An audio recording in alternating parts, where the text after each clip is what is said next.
નમસ્કાર, આપ જોઈ રહ્યા છો ગુજરાત ફર્સ્ટ. હું છું આપની સાથે જિજ્ઞાસા. નાણામંત્રી નિર્મલા સીતારમણે વર્ષ 2026-27 માટેનું કેન્દ્રીય બજેટ આજે રજૂ કર્યું છે. 25 વર્ષના વિઝન સાથે મોદી સરકારનું આ બજેટ રજૂ કરવામાં આવ્યું છે અને સૌથી મહત્વની બાબત એ રહી છે આજના બજેટમાં કે ઇન્કમ ટેક્સ સ્લેબમાં આ વખતે કોઈ મોટો ફેરફાર કરવામાં નથી આવ્યો. રેલવેમાં વધારે પ્રાધાન્ય આપવામાં આવ્યું છે બજેટમાં, જેમાં 7 હાઈસ્પીડ રેલ કોરિડોર બનાવવાની વાત કરવામાં આવી છે. મેડિકલ ક્ષેત્રે ઘણા મોટા બજેટમાં જાહેરાત કરવામાં આવી છે, જેમાં 3 આયુર્વેદિક એમ્સ બનાવવાની જાહેરાત કરાઈ છે. જામનગરમાં સ્પેશિયલી આયુર્વેદિક મેડિકલ સેન્ટર સ્થપાશે, એક મોટી જાહેરાત બજેટની આ પણ રહી છે. મેડિકલ વિભાગ પર ફોકસ કરવામાં આવ્યું છે, ખાસ તો કેન્સર છે, ડાયાબિટીસ સહિત 7 અલગ અલગ રોગની દવા પણ સસ્તી કરવામાં આવશે. પ્રવાસન ક્ષેત્રને લઈને પણ બજેટમાં ખૂબ મોટી જાહેરાતો કરવામાં આવી છે, જેમાં લોથલ, ધોળાવીરા સહિત 15 વિરાસતનો વિકાસ કરવામાં આવશે. અહીં વધારે ડેવલપમેન્ટ થશે. પ્રવાસનને લઈને પણ જાહેરાત મોટી થઈ છે કે પ્રવાસ કરવો પણ હવે થોડોક સસ્તો બનશે. સાથે જ બેટરી, વિમાન, ઈંધણ, જૂતા, બીડી સહિતની જે વસ્તુઓ છે એ સસ્તી થશે. ચામડું અને કાપડની નિકાસ કરવી પણ હવે સસ્તી બનશે. એટલે કે આજના બજેટના જે મુખ્ય હાઇલાઇટ રહી છે, જેમાં મેડિકલ ક્ષેત્રે ખૂબ મોટી અલગ અલગ જાહેરાતો કરવામાં આવી છે. પ્રવાસન ક્ષેત્રને પણ વેગ આપવામાં આવશે. મેડિકલ ક્ષેત્રે ખૂબ મોટી જાહેરાતો આજની આ બજેટમાં થઈ છે, પરંતુ એક મોટી વસ્તુ એ રહી છે કે ઇન્કમ ટેક્સ સ્લેબમાં કોઈ મોટા ફેરફાર નથી કરવામાં આવ્યા. ખેડૂતો માટે થઈને પણ સરકારે આ બજેટમાં જાહેરાત કરી છે, જેમાં ઉચ્ચ મૂલ્ય ધરાવતા પાકોની ખેતીને પ્રોત્સાહન આપવા માટે પણ વર્ક કરાશે. સાથે જ ડેરી અને પોલ્ટ્રી માટે પણ સેન્ટર બનાવવાની જાહેરાત આજના બજેટમાં થઈ છે. પશુધન ઉદ્યમોનું આધુનિકીકરણ પણ કરવામાં આવશે. સાથે જ કાજુ, નારિયેળ, ચંદન ઉત્પાદનને પણ પ્રોત્સાહન આપવામાં આવશે. સંવર્ધન યોજનાનો પ્રસ્તાવ 2030 સુધીમાં કાજુ, કોકોને ગ્લોબલ બ્રાન્ડમાં બદલાશે. ઉત્પાદન અને પ્રોસેસિંગમાં પણ આત્મનિર્ભરતા પર જોર આપવામાં આવી રહ્યું છે. એટલે કે આ જે 25 વર્ષના વિઝન સાથે આજનું વર્ષ 2026-27નું બજેટ કેન્દ્રીય નાણામંત્રી નિર્મલા સીતારમણે રજૂ કર્યું છે. એમનું આ સતત 9મું બજેટ રહ્યું છે.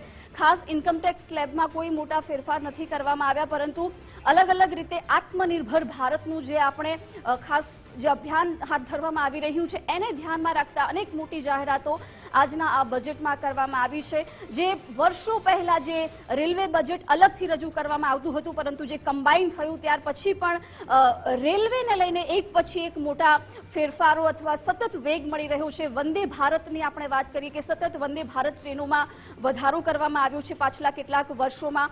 અને હમણાં જે સ્લીપર અમૃત ભારત ટ્રેનની પણ શરૂઆત વડાપ્રધાન મોદીએ કરી હતી. અને સતત રેલવે વિભાગમાં અને મુસાફરી ખૂબ સરસ રીતે લોકો કરી શકે એ તમામ બાબતોને આવરી લેવામાં આવી છે. બજેટમાં આ રેલવે વિભાગને પણ આવરી લેવામાં આવ્યું છે. ટ્રેનમાં મુસાફરી કરનારા માટે બજેટમાં મોટી જાહેરાત એ કરાઈ છે કે દેશમાં 7 જેટલી હાઈસ્પીડ રેલ કોરિડોર હવે બનાવવામાં આવશે. ખાસ દિલ્હી, વારાણસી, સિલિગુડી, હૈદરાબાદ, ચેન્નાઈ વચ્ચે આ કોરિડોર બનાવવામાં આવશે. બજેટમાં આ મોટી જાહેરાત એ પણ થઈ છે. સાથે જ મુંબઈ, પુણે, બેંગલુરુને રેલ કોરિડોર સાથે જોડવામાં આવશે. સુરતથી ડંકુની વચ્ચે ડેડિકેટેડ કાર્ગો કોરિડોર બનાવવામાં પણ આવશે. એટલે કે રેલવે વિભાગમાં એક પછી એક મોટા ફેરફારો પાછલા વર્ષોમાં થયા છે અને આ રેલવે મુસાફરી વધુ સરળ બને તે માટે પણ આજના બજેટમાં ખાસ ધ્યાન અપાયું છે, વધારે ફોકસ કરવામાં આવ્યું છે. અને જે 7 હાઈસ્પીડ રેલ કોરિડોર બનાવવાની જાહેરાત પણ આજના બજેટમાં કરવામાં આવી છે. દિલ્હી, વારાણસી, સિલિગુડુ, હૈદરાબાદ, ચેન્નઈ વચ્ચે આ કોરિડોર બનશે. મુંબઈ, પુણે, બેંગલુરુને પણ રેલ કોરિડોર સાથે જોડવામાં આવશે. એટલે કે અંતર છે એ ઘટશે, સમય લોકોનો બચવાનો છે અને ખૂબ સારી સુવિધા પણ મુસાફરોને મળવાની છે રેલવેની મુસાફરીમાં. એટલે આ ખૂબ મોટી જાહેરાત બજેટમાં આ કરવામાં આવી છે. સાથે જ સેમિકન્ડક્ટર સેક્ટર માટે પણ બજેટમાં મોટી જાહેરાત કરવામાં આવી છે. અને આજ અંગે આપણે ચર્ચા કરીશું કે બજેટમાં આખરે કોને શું મળ્યું છે, કયા ક્ષેત્રમાં કેટલો ફાયદો આજના બજેટથી થવાનો છે, તમામ બાબતો વિશે ચર્ચા કરીશું. ચર્ચામાં આપણી સાથે ગેસ્ટ પેનલમાં અત્યારે ભાજપ નેતા નરેશ કેલ્લા જોડાઈ ગયા છે. નરેશભાઈ, ગુજરાત ફર્સ્ટમાં આપનું ખૂબ ખૂબ સ્વાગત છે. અને સૌથી પહેલા તો નાણામંત્રી નિર્મલા સીતારમણનું આ સતત 9મું બજેટ, 25 વર્ષના વિઝન સાથે આજનું બજેટ રજૂ થયું છે. ઇન્કમ ટેક્સમાં કોઈ મોટા ફેરફાર નહીં, પરંતુ એ બધા જે બીજા ડિસિઝન આજના બજેટમાં લેવાયા છે, કેવી રીતે જોઈ રહ્યા છો? વિશેષ જ્યારે કેન્દ્રીય નાણામંત્રી નિર્મલા સીતારામનજી દ્વારા આ 9મું બજેટ રજૂ કરવામાં આવ્યું છે, ત્યારે એની પૂર્વ ભૂમિકા રૂપે આપણે એક વાત ચોક્કસ અહીંયા ચર્ચા કરવી જોઈએ કે આજે વૈશ્વિક અનિશ્ચિતતાઓ વચ્ચે પણ ભારત એક કહી શકાય કે સૌથી ગતિથી આગળ વધતું અર્થતંત્ર તરીકે ઉભરીને આવી રહ્યું છે. અને જ્યારે વિશ્વ આખામાં અનિશ્ચિતતા હોય, યુએસના ટેરિફ વોર હોય, રશિયા, ચાઇના, આ બધા દેશોનું આંતરિક જ્યારે આટલું અનિશ્ચિતતા પ્રસરી રહી હોય, ત્યારે દેશનો આપણો ઇકોનોમિક ગ્રોથ જાળવી રાખવો, સાથે સાથે ફાઇનાન્શિયલ ડિસિપ્લિન જે છે, આપણું જે ફિસ્કલ ડેફિસિટ છે એને પણ નિયંત્રણમાં રાખવું, અને આપણા જે આવનારી પેઢી માટેની જે જરૂરિયાત છે, આવનારી ચૂંટણીની વાત નથી અહીંયા, આવનારીની પેઢીની જે રિક્વાયરમેન્ટ છે 25 વર્ષ પછીની, એના માટે જે કેપિટલ ઇન્ફ્રાસ્ટ્રક્ચર ઉપર જે એક્સપેન્સ કરવાનું છે એની પણ સાથે સાથે ચિંતા કરવી. તો હું માનું છું કે આ બજેટ તમામ રીતે તમામ અનિશ્ચિતતાઓ, વૈશ્વિક અનિશ્ચિતતાઓ વચ્ચે પણ ભારતને આગામી 25 વર્ષની અંદર વિકસિત ભારતનું જે ધ્યેય છે એ ધ્યેયમાં આગળ વધવા માટે જે જરૂરી પાયો કહેવાય એ પાયા સ્વરૂપે આ બજેટને આપણે મૂલવી શકાય. બિલકુલ. અને નરેશભાઈ, ખાસ તો કરદાતાઓને એક આશા હતી કે દરેક બજેટમાં નાના મોટા ટેક્સ સ્લેબમાં ફેરફારો થતા હોય છે. કદાચ આવું પહેલી વાર બન્યું છે કે ઇન્કમ ટેક્સ સ્લેબમાં કોઈ ફેરફાર નથી કરવામાં આવ્યા. આપ ગત વર્ષનું બજેટ જ્યારે જોઈશો તો આપને ખ્યાલ આવશે કે ગત વર્ષે 7 લાખની જે એક્ઝેમ્પશન લિમિટ હતી તેને કેન્દ્રીય નાણામંત્રી નિર્મલા સીતારામનજીએ 12 લાખ સુધી કરી આપી, અને જેના કારણે આપ જોશો તો લગભગ 40 લાખથી વધુ સેલેરીડ ક્લાસના લોકો, જે લોકો આ કેટેગરીની અંદર આવતા હતા, જેમની આવક 12 લાખથી ઓછી હતી, એવા ઇન્ડિવિજ્યુઅલ્સને સીધું જ ટેક્સમાંથી રાહત આપવામાં આવી હતી. તો ગત વર્ષે જ્યારે 7 લાખથી 5 લાખ જેવો એક ખૂબ મોટો જે કહેવાય એ એક્ઝેમ્પશન લિમિટની અંદર વધારો આપવામાં આવ્યો હતો, ત્યારે કદાચ એ ક્ષેત્રની અંદર બહુ આ વખતે મારા હિસાબે બહુ વધારો કરવાનો કોઈ સ્કોપ નહોતો. ઓકે, એટલે કદાચ પણ જેને 12 લાખ સુધીની ગયા વર્ષે છૂટ મળી હતી એ લોકો એવું વિચારતા હતા કે આ વખતે 15 લાખ સુધીની મર્યાદા કરી દેવામાં આવશે. ખેર, ચલો એ વસ્તુને છોડીએ, પરંતુ 2047 વિકસિત ભારતનું લક્ષ્યાંક જે કેન્દ્ર સરકાર દ્વારા રાખવામાં આવ્યું છે, અને આ 25 વર્ષનું વિઝન આપણે બજેટમાં પણ જોયું, તમે કઈ રીતે જોઈ રહ્યા છો કે જે અલગ અલગ જાહેરાતો થઈ છે કેવી રીતે આપણને વિકસિત ભારત બનવા તરફ મદદ કરશે? જી ચોક્કસ. આપણે જ્યારે છેલ્લા 8 થી 10 વર્ષના જે બજેટ ઉપર જો આપણે ધ્યાન આપીએ તો એક વાત બહુ સ્પષ્ટ છે કે કેન્દ્ર સરકારનું ધ્યેય ચોક્કસપણે એની જે પ્રાથમિકતા છે એ માળખાકીય સુવિધાઓનો વધારો કરવો. કોઈ પણ રાષ્ટ્રનો વિકાસ અને સ્થાયી વિકાસ, લોંગ ટર્મ ડેવલપમેન્ટ જે છે એ માળખાકીય ડેવલપમેન્ટ વગર ના થઈ શકે. અને હવે જે જનરેશન, જે ભારતની નવી પેઢી જ્યારે ઉભરીને આવી રહી છે, ત્યારે હું માનું છું કે એ પેઢીને એમની જે જરૂરિયાતો છે, એમના જે વિઝન છે, જે જેન ઝી કહેવાય, એના સપનાનું જે ભારત છે એની માટે શું રિક્વાયરમેન્ટ છે, ભારત સરકારે અત્યારથી જ એની જરૂરિયાતોને ધ્યાનમાં રાખીને આપણે જોઈ શકીએ છીએ કે માળખાકીય સુવિધાઓની અંદર રેલવે હોય, એરપોર્ટ ઇન્ફ્રાસ્ટ્રક્ચર હોય કે પોર્ટ્સ હોય કે બિઝનેસનું જે ઇઝ ઓફ ડુઈંગ બિઝનેસની અંદર વાત કરી કે એમએસએમઈને જે પ્રમોશનની વાત હોય, અને વિશેષ આપને કહું તો આ મહિનાની અંદર જ આપણે એક વાત સાંભળી કે મધર ઓફ ઓલ ડીલ્સ જે વાત થઈ, તો ભારતનો જે એમએસએમઈ ઉદ્યોગ છે એને આવતા 2-3 દશક સુધી જે વેપાર ઉદ્યોગને ગતિ મળી શકે એવી જે free trade agreement Europe union હોય, યુએઈ હોય, ન્યુઝીલેન્ડ હોય, આવા દેશો સાથે ફ્રી ટ્રેડ એગ્રીમેન્ટ રાજ્ય સરકારે ખૂબ સફળતાપૂર્વક અને દેશના એમએસએમઈનો હિતોની રક્ષા કરીને, દેશના એગ્રીકલ્ચર સેક્ટરને હિતોની રક્ષા કરીને, દેશના ડેરી ઉદ્યોગ, પશુપાલનની રક્ષા કરીને ફ્રી ટ્રેડ એગ્રીમેન્ટ આપણી કન્ડિશન મુજબ એ કર્યા છે. ત્યારે હું માનું છું કે ભારત એક અર્થતંત્ર તરીકે નહીં, પણ હું માનું છું કે વૈશ્વિક અર્થતંત્રના ચાલક બળ તરીકે ભારત આવતા 2 દશકની અંદર પ્રસ્થાપિત થશે. તેના માટેનું આ બજેટના પ્રયત્નો છે. બિલકુલ. ગેસ્ટ પેનલમાં આપણી સાથે પારુલ યુનિવર્સિટીના આસિસ્ટન્ટ પ્રોફેસર રાજેશ્વરી પરમાર પણ આપણી સાથે જોડાયા છે. રાજેશ્વરીબેન, ખૂબ ખૂબ સ્વાગત છે ગુજરાત ફર્સ્ટમાં. આજનું બજેટ રજૂ થયું છે. ખાસ તો એજ્યુકેશન સેક્ટરની આપણે વાત કરીએ તો ઉચ્ચ ગુણવત્તાવાળું શિક્ષણ દેશમાં જ આપણા વિદ્યાર્થીઓને, આપણા છાત્રોને મળી રહે એ પ્રકારના સતત પ્રયાસો રહેતા હોય છે, પરંતુ આજનું જે બજેટ રજૂ થયું છે એમાં એજ્યુકેશન સેક્ટરને પણ સાંકળવામાં આવ્યું છે. કેવી રીતે જોઈ રહ્યા છો? જો આપણે વાત કરીએ આ વર્ષના યુનિયન બજેટમાં જે આપણા વિત્ત મંત્રી છે નિર્મલા સીતારામને વિકસિત ભારતના જે ઉદ્દેશ્ય અને લક્ષ્યને ફૂલફિલ કરવા માટે જાહેરાતો કરી છે, તેમાંથી એક મહત્વની જાહેરાત શિક્ષણ ક્ષેત્રમાં જે આપણે એક્સપેક્ટ કરતા હતા તે લાઇનમાં જાહેરાત કરવામાં આવી છે. ખાસ કરીને શિક્ષણ ક્ષેત્રને વેગ મળે અને શિક્ષણ ક્ષેત્રમાં જે આપણે અચીવ કરવા માંગીએ છીએ તે ફૂલફિલ થાય તે માટે ટેકનોલોજી અને એ એજ્યુકેશન દ્વારા ટેકનોલોજીને આવરી લઈને રોજગાર ક્ષમતા આપણે કેવી રીતે વધારી શકીએ તેની ઉપર પણ ધ્યાન આપવામાં આવ્યું છે. આ વર્ષે પણ ઘણી એવી સારી ફાળવણી કરવામાં આવી છે આઈઆઈટી ક્રિએટિવ લેબ્સને ક્રિએટ કરવામાં, અને એ દ્વારા નવીનતા લાવવામાં આવશે. સાથે સાથે સ્ટાર્ટઅપ સંસ્કૃતિ અને હેન્ડ્સ ઓન જે લર્નિંગ આપણે કહીએ છીએ જેના લીધે રોજગારની ક્ષમતા વધારી શકાય તે પણ આવરી લેવામાં આવશે. બીજું જો આપણે વાત કરીએ તો પૂર્વ ભારતમાં ડિઝાઇન ઇન્ડસ્ટ્રીને વેગ મળે તે માટે નવી ડિઝાઇન સંસ્થાની પણ સ્થાપના કરવા માટેની જાહેરાત કરી છે અને સારી એવી ફાળવણી કરવામાં આવી છે. દરેક જિલ્લાઓમાં જ્યારે આપણે વાત કરીએ ત્યારે બાળકીઓને પણ કેવી રીતે એક સુરક્ષિત એજ્યુકેશનનું એન્વાયરમેન્ટ કે પર્યાવરણ મળી રહે તે માટે દરેક જિલ્લામાં દરેક સારી એવી જગ્યાએ જી જી બિલકુલ સુરક્ષિત કેન્દ્રીય બજેટને લઈને દર્શનાબેન હાલ પ્રતિક્રિયા આપી રહ્યા છે, સાંભળી લઈએ. પણ ખૂબ સારી, એમ કે તમે જુઓ કે જે ગ્રામ્ય વિસ્તારની બહેનો છે એ સખી મંડળ દ્વારા જૂથ દ્વારા કામ કરી અને પોતે પગભર થઈ અને પોતાનો જે નાનો મોટો પણ કામ ધંધો કરી અને આગળ વધી રહી છે એને આગળ વધારવા માટે પણ આ બજેટમાં ખૂબ સારું એવી વ્યવસ્થા કરવામાં આવી છે. બીજી વાત કહું કે આપ કહો છો કે આયુર્વેદિક, તો આયુર્વેદિકની વાત હું જરૂર એ માટે કહીશ કે કોરોના પછી સૌ લોકો આયુર્વેદિક તરફ વળ્યા છે ને એના જ કારણે આજે એક એમાં દવાઓમાં ને એની ટ્રીટમેન્ટ માટે પણ એક અલગ માંગ ઊભી થઈ છે ને એ માંગને અને એ દવાઓને પહોંચી વળવા માટે પણ આ બજેટમાં ધ્યાન રાખવામાં આવ્યું છે. હું મારા ડિપાર્ટમેન્ટની વાત કરું તો શહેરી વિકાસમાં પણ ગયા વર્ષે કરતાં આ વખતે 12 કરોડ ઉપર જે રકમ એને નિર્વાચિત કરવામાં આવી છે એ માટે પણ હું ખરેખર નિર્મલાજીને ખૂબ ખૂબ અભિનંદન આપું છું.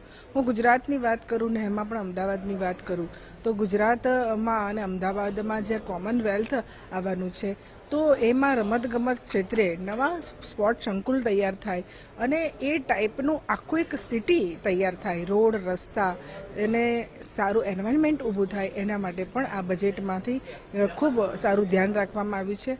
અને જે અલગ અલગ રાજ્યોમાં કનેક્ટ રસ્તાઓની વાત જે નિર્મલાજીએ મૂકી છે એના માટે પણ ખૂબ સારું ધ્યાન રાખવામાં આવ્યું છે. હું ઓલ ઓવર એવું કહીશ કે આ બજેટ ખરેખર ખૂબ સારું બજેટ છે અને લોકોને ક્યાંય ને ક્યાંક ટચ થાય, યુવાઓ હોય, મહિલાઓ હોય, ગરીબો હોય, અનુસૂચિત જાતિ, SC ST તમામ લોકોને ધ્યાનમાં રાખી અને આ બજેટ તૈયાર કરવામાં આવ્યું છે. હું ફરી નિર્મલાજીને ખૂબ ખૂબ અભિનંદન આપું છું. તમામ વર્ગને આવરી લેવામાં આવ્યા છે તેવી પ્રતિક્રિયા અત્યારે બજેટ પછી સામે આવી રહી છે. અને આ બજેટ છે એ નાના વેપારીઓથી લઈને ખેડૂતો હોય, મહિલાઓ હોય, અલગ અલગ સેક્ટર હોય, દરેક માટે નાનામાં નાની ક્યાંક જાહેરાતો થઈ જ છે. સેમિકન્ડક્ટર સેક્ટર માટેની પણ આપણે વાત કરીએ તો બજેટમાં ખૂબ મોટી જાહેરાત સેમિકન્ડક્ટર સેક્ટર માટે થઈ છે, જેમાં કેન્દ્ર સરકાર દ્વારા 40,000 કરોડની જોગવાઈ કરવામાં આવી છે.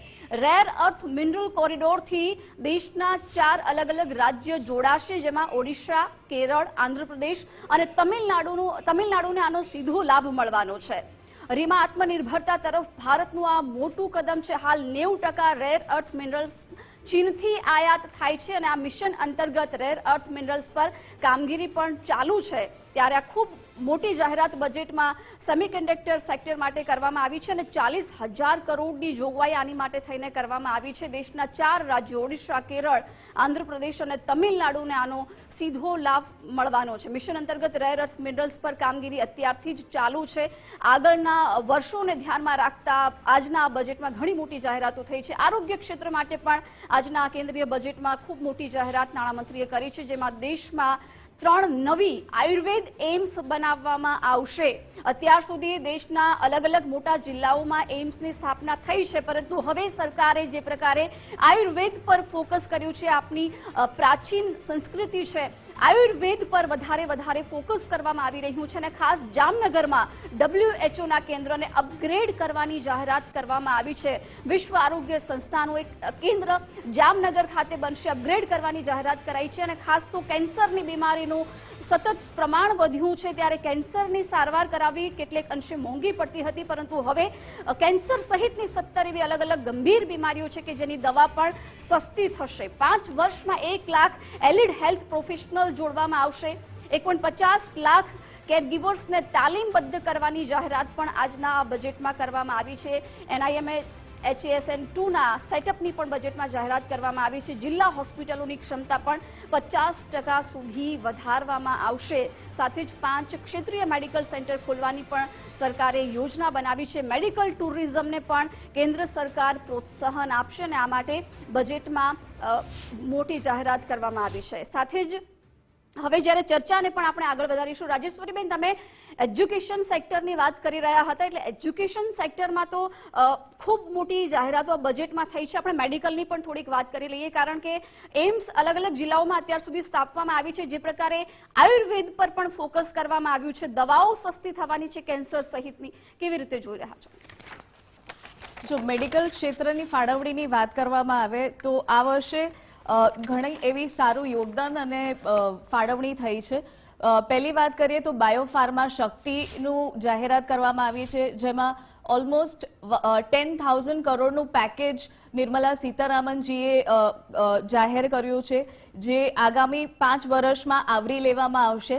સાથે સાથે સ્થાનિક ઉત્પાદન માટે આયોજન હેઠળ કેન્સર અને દુર્લભ રોગો જેની સારવાર માટે આપણે બીજા દેશ ઉપર નિર્ભર રહેતા હતા, તેને ઘટાડવા માટે બાયોલોજિક્સ અને બાયોસિમિલર દવાઓનું ઉત્પાદન આપણે ભારતમાં જ કેવી રીતે કરી શકીએ તેનું યોગદાન આ બજેટ હેઠળ જોવા મળશે આપણને. બિલકુલ. એટલે નરેશભાઈ, તમે કેવી રીતે જોઈ રહ્યા છો? મેડિકલ ક્ષેત્રને વધારે ને વધારે અપગ્રેડ કરવાની વાત થઈ છે, વધુમાં વધુ મેડિકલ સેન્ટર ખોલવાની વાત કરવામાં આવી છે અને આયુર્વેદ પર ફોકસ કરવામાં આવ્યું છે. ખાસ આપણે કોવિડ પછીની પરિસ્થિતિનું જો મૂલ્યાંકન કરીએ તો ભારતનું જે આયુર્વેદ વિજ્ઞાન છે એ વિજ્ઞાનને વિશ્વ આખાએ એને સ્વીકાર્યું છે, એને માન્યતા આપી છે અને એની જે અસરો છે એને પણ સાયન્ટિફિક રીતે એનું ખૂબ સારી રીતે એનો અભ્યાસ કરવામાં આવ્યો છે. અને તેના ભાગરૂપે WHO જેવી જે વૈશ્વિક સંસ્થા છે એને જામનગરની અંદર સેન્ટર ફોર ટ્રેડિશનલ મેડિસિન્સ, જે ટ્રેડિશનલ અલગ અલગ ઉપચાર પદ્ધતિઓ છે એનો અભ્યાસ કરવો અને તેનો સાયન્ટિફિક ડેટાબેઝ બનાવવો અને તેનું આધારભૂત સ્ટડી થાય તેના માટે જે સેન્ટર સ્થાપવાની વાત કરી તેને અપગ્રેડ કરવાની પણ જોગવાઈ આ બજેટની અંદર કરવામાં આવી છે. સાથે સાથે આપને કહું કે ભારત સરકાર દેશના નાગરિકો માટે માનનીય વડાપ્રધાન શ્રી સતત એની જે ચિંતા કરે છે, આયુષ્યમાન ભારત યોજના 55 કરોડથી વધુ દેશના નાગરિકોને 5 લાખ સુધીની સારવાર તદ્દન ફ્રી, અને ગુજરાતની વાત કરીએ તો 10 લાખ સુધીની સારવાર. તો આજે કહી શકાય કે એક યુરોપ આખાની જેટલી વસ્તી છે કે US અને સાઉથ અમેરિકાનું કોન્ટિનેન્ટ, એની વસ્તીને સંયુક્ત સાથે કરીએ એવડો મોટો હેલ્થકેર પ્રોગ્રામ દેશની અંદર ચલાવવો અને 55 કરોડ લોકોને ફ્રી સારવાર આપવી એ માત્ર કોઈ રાજકીય કે ચૂંટણીલક્ષી વાત નથી, પણ ખરેખર દેશના નાગરિકોના સ્વાસ્થ્યની ચિંતા કરવી અને એ ચિંતાના ભાગરૂપે દેશની અંદર માળખાકીય સુવિધાઓનો પણ સાથે સાથે વધારો કરવો, દેશની અંદર જે હેલ્થકેર પ્રોફેશનલ્સ છે એના પણ સ્વાસ્થ્યની ચિંતા કરવી, એની પણ પ્રોટેક્શનની ચિંતા કરવી, એના પણ હિતોનું રક્ષણ કરવું, એને પણ અપગ્રેડ કરવાની વાત આ બજેટની અંદર માન્ય નાણામંત્રી નિર્મલા સીતારમણજી દ્વારા કરવામાં આવી છે. બિલકુલ. અને રાજેશ્વરીબેન, એજ્યુકેશનની આપણે વાત કરતા હતા, એટલે હજુ અનેક ગામડાઓ એવા છે કે જ્યાં પ્રાથમિક શિક્ષણ જ મળી રહ્યું છે અને પછી વધારે આગળ ભણવા માટે વિદ્યાર્થીઓને કદાચ તાલુકા કે જિલ્લા લેવલે જવું પડતું હતું. 15,000 સેકન્ડરી સ્કૂલ બનાવવામાં આવશે, સાથે જ હોસ્ટેલ પણ વિકસાવવામાં આવશે. 800 જિલ્લાઓમાં છોકરીઓ માટે હોસ્ટેલ બનાવવાની પણ એક મોટી જાહેરાત આજના બજેટમાં થઈ છે, એટલે કેવી રીતે જોઈ રહ્યા છો? જે જાહેરાત કરવામાં આવી છે, ફાઉન્ડેશનલ એજ્યુકેશનમાં આપણે ઘણા પાછળ છે. ફાઉન્ડેશનલ એજ્યુકેશનમાં જે ભાર બહારના વિકસિત દેશો આપી રહ્યા છે તેમાં કંઈક આપણે પાછળ પડતા હતા અને એને ઓવરકમ કરવા માટે આ વર્ષના બજેટમાં ફાઉન્ડેશનલ એજ્યુકેશનમાં not only male child but also female child, બાળકીઓને કેવી રીતે સુરક્ષિત એન્વાયરમેન્ટ આપણે આપી શકીએ અને એન્વાયરમેન્ટ આપ્યા પછી એ લોકોને એજ્યુકેશનમાં કેવી રીતે આગળ ધપાવી શકીએ, સો દેટ જે જેન્ડર ઇનઇક્વાલિટી હોય છે કે જોબ ઓપોર્ચ્યુનિટી ગર્લ ચાઇલ્ડને નથી મળી રહી તે આપણે ઓવરકમ કરવાનું આવનારા વર્ષોમાં પૂરું પાડી શકીશું. બિલકુલ નરેશભાઈ, રેલવેની વાત કરીએ. રેલવે ક્ષેત્રમાં સતત આપણે જોયું પાછલા વર્ષોમાં કેવી રીતે અપગ્રેડેશન જોવા મળી રહ્યું છે. વંદે ભારત લઈ લઈએ અને હમણાં અમૃત ભારતની પણ શરૂઆત કરવામાં આવી છે. અને હજુ પણ જે પ્રકારે રેલવે ક્ષેત્રમાં વધારે બજેટમાં ખૂબ મોટી જાહેરાતો થઈ છે, મુસાફરી સરળ બને, અંતર ઘટીને લોકોનો સમય પણ બચવાનો છે, કોરિડોર બનાવવાની જાહેરાત કરાઈ છે. ચોક્કસ આપણે રેલવેની જ્યારે વાત કરીએ છીએ તો એક ફેક્ટ છે જે હું ચોક્કસ આપની સમક્ષ દર્શક મિત્રોને રજૂ કરવા માંગીશ. 2014ની પહેલાં માત્ર 40% રેલવે જે આપણી લાઇન્સ ઓપરેટ થતી હતી એનું ઇલેક્ટ્રિફિકેશન થયેલું હતું. આજના સમયમાં એ લગભગ 95% ઉપર આપણે ઇલેક્ટ્રિફિકેશન અચીવ કરી શક્યા છીએ. અને માત્ર રેલવેનું ઓપરેશન સ્મૂથ થયું છે એવું નહીં, પણ ક્વોલિટી ઇન્ફ્રાસ્ટ્રક્ચર પણ ડેવલપ થયું છે. રેલવેની એક જે છબી હતી કે રેલવે જે હોય કે સમયસર ના હોય, એની સ્વચ્છતા ના હોય, તો આજે આપણે દેશના કોઈ પણ રેલવે સ્ટેશન પર જઈએ છીએ તો આપણને ઉડીને આંખે વળગે તેવી એની સ્વચ્છતા, એની જાળવણી, એનું ઇન્ફ્રાસ્ટ્રક્ચર આજે ડેવલપ કરવામાં આવ્યું છે. સામાન્ય નાગરિકને પણ રેલવેની અંદર એને વીઆઈપી ટ્રીટમેન્ટ અથવા વીઆઈપી અનુભવ થાય એ પ્રકારે આજે વંદે ભારત ટ્રેનથી લઈને અમૃત ભારત, આ બધી અલગ અલગ શ્રેણીની ટ્રેન અને સામાન્ય માણસ સ્લીપર ક્લાસથી લઈને ફર્સ્ટ ક્લાસ સુધીના દરેક નાગરિક આની અંદર ખૂબ સારી સુવિધાજનક મુસાફરી કરી શકે. સાથે સાથે જે કે હાઈ સ્પીડ રેલ નેટવર્ક, જેમાં દેશના નાગરિકોનો સમય બચે અને જે કોમ્યુનિકેશન છે એ ખૂબ ઝડપી થાય. અને રેલવેની અંદર આપણે કહું તો જે અકસ્માત નિવારણ માટે કવચ ટેકનોલોજીનો ઉપયોગ હોય, તો આ બધી જ સુવિધાઓ રેલવેને છેલ્લા 10 વર્ષની અંદર જે અપગ્રેડ કરવામાં આવ્યું છે. કારણ કે આ દેશનું ટ્રાન્સપોર્ટેશનનું જે કહેવાય પેસેન્જર ટ્રાન્સપોર્ટેશન માટે અને ગુડ્સ ટ્રાન્સપોર્ટેશન માટે રેલવે છે આ દેશની ધોરી નસ કહેવાય અથવા જે લાઇફલાઇન છે એ લાઇફલાઇન કહી શકાય. અને રેલવેની ઉપર જ આપણા દેશનું અર્થતંત્રનું ખાસું એવો આધાર રહેલો છે. ત્યારે સરકારે સતત ઇન્ફ્રાસ્ટ્રક્ચર ડેવલપમેન્ટ અને માળખાકીય સુવિધાઓમાં પણ રેલવેને સૌથી વધુ પ્રાથમિકતા આપી છે. બિલકુલ રાજેશ્વરીબેન, એગ્રીકલ્ચરની આપણે વાત કરીએ સેક્ટરની, તો ખેડૂતો માટે ક્યાંક ને ક્યાંક નાની મોટી ઘણી બધી સમસ્યાઓ રહેતી હોય છે. એઆઈમાં જે પ્રકારે ક્રાંતિ આપણે જોઈ રહ્યા છીએ, એઆઈ ટૂલ પણ આ વખતે ખેડૂતો માટે ખાસ બજેટમાં મોટી જાહેરાત કરવામાં આવી છે. ઓવરઓલ એગ્રીકલ્ચર સેક્ટરને કેવી રીતે બજેટમાં જોઈ રહ્યા છો?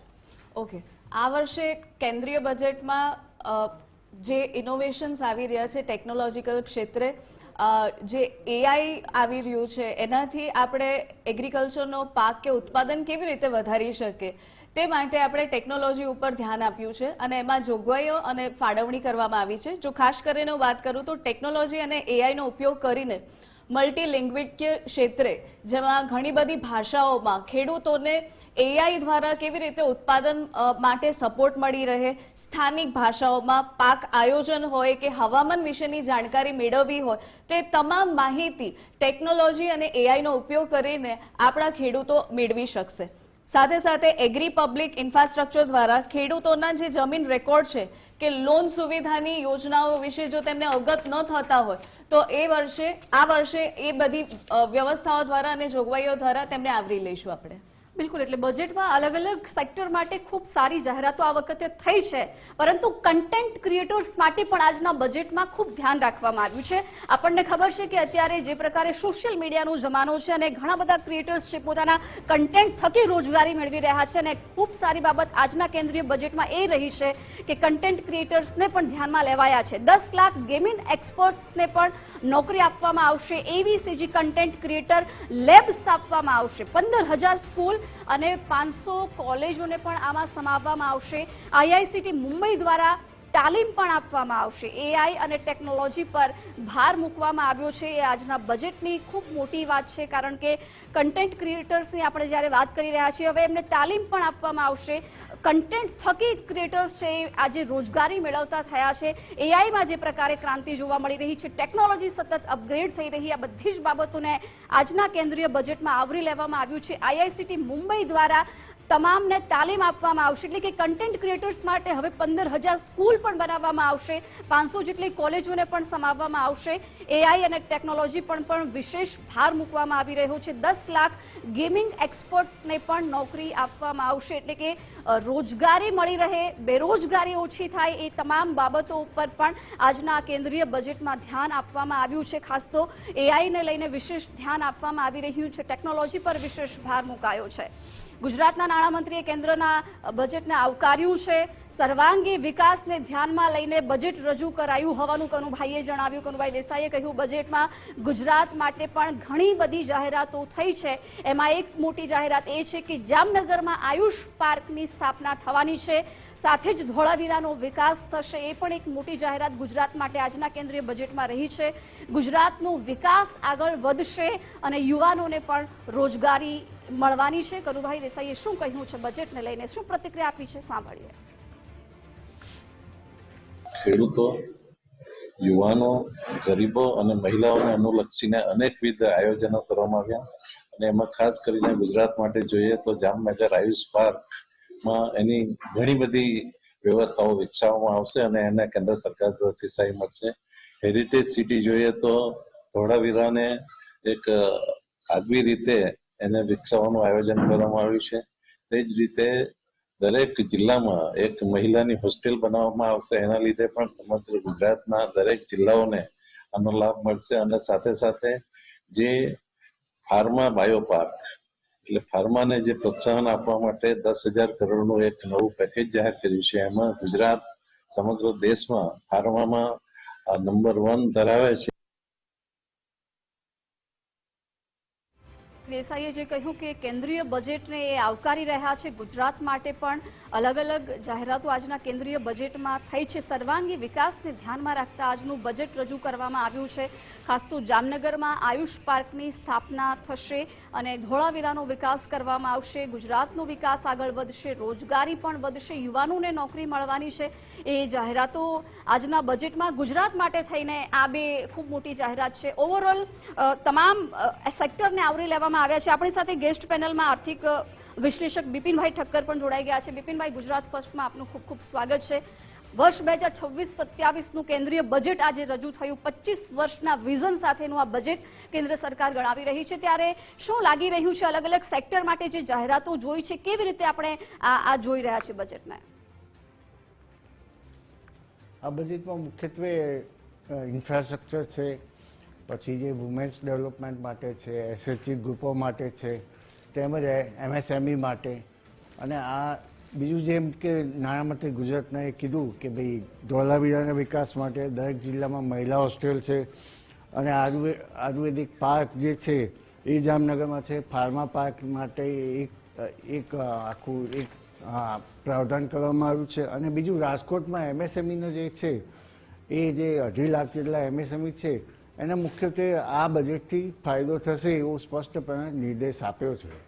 હાલમાં જે છે એ ડિટેલમાં આપણે મેક્રો ઇકોનોમિક્સ ઉપર આપણે ડિટેલમાં કરશું, કારણ કે એમાં હજી બહુ જે બીજા જે છે એ બધા પત્રકો આવવાના બાકી છે.